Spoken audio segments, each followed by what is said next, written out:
After 206 came to the market, it seems that the car whispered something into the ears of Ikco and Peugeot management, and it was, make me a sedan.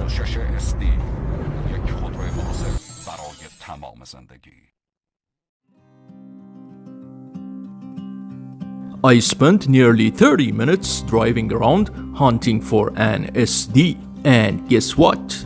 Not a single one in sight. It was like they had all vanished, which probably explains why Ikco eventually gave up on them. Hoping to increase my chances, I pulled over for a moment, and after a few minutes,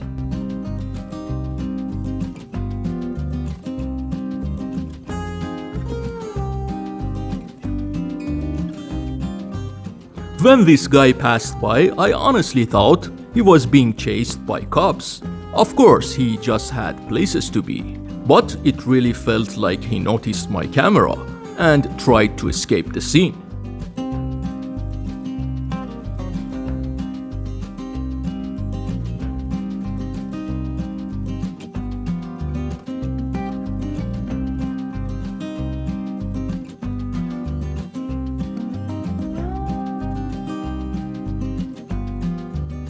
Finally, I managed to catch up and grab a shot.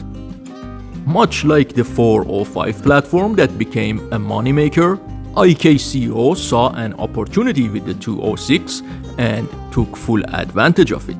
Some say SD stands for sedan. Others say it's short for two Persian words, sandok meaning trunk and dar, a suffix meaning to have. In other words, trunk having. Let's be honest.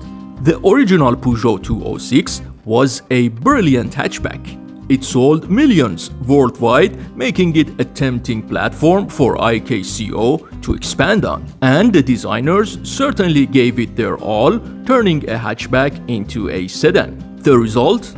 Compelling, captivating, even entertaining, but not exactly attractive. The final design makes it clear that the team wanted to minimize major changes. Why? Maybe to preserve the identity of the original 206. Maybe to cut development costs. Or maybe they simply copied the rear end of the 206 convertible CC. Personally, I find the third theory the most believable. And if that's true, it actually justifies the other two reasons. Copying the convertible's rear kept costs low and kept the design close to the 206 original language. This is exactly where the C-pillar becomes crucial. It's the point where they connected the trunk and rear fenders of a sedan to the C-pillar of a hatchback and somehow made it all function. But at the end of the day, it's still a 206, isn't it? As for performance, the 206 SD uses the same TU5 engine we've talked about before. Nothing new under the hood. Alright, let's take a closer look at this car and drive it.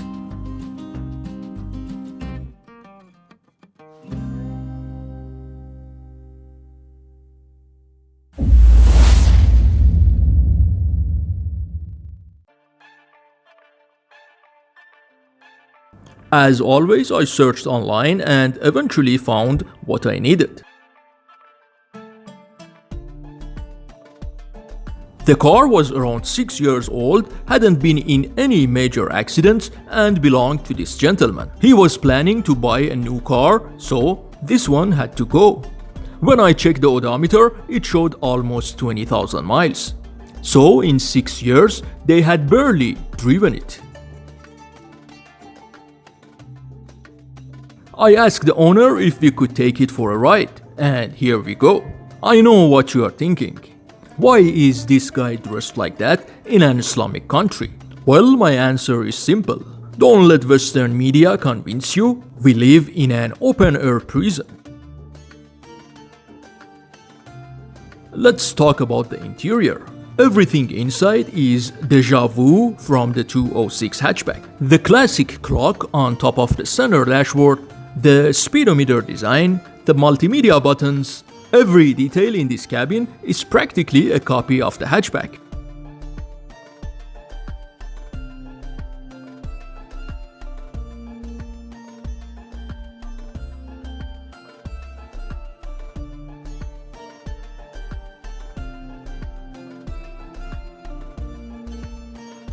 For reference, the French and Brazilian 206 hatchbacks managed 2 stars in NCAP crash tests, so this car should theoretically perform similarly.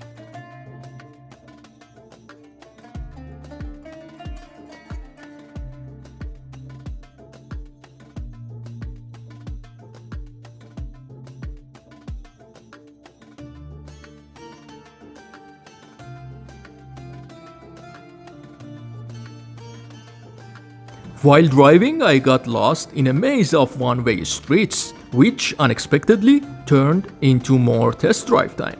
So I guess you are welcome for the extra footage.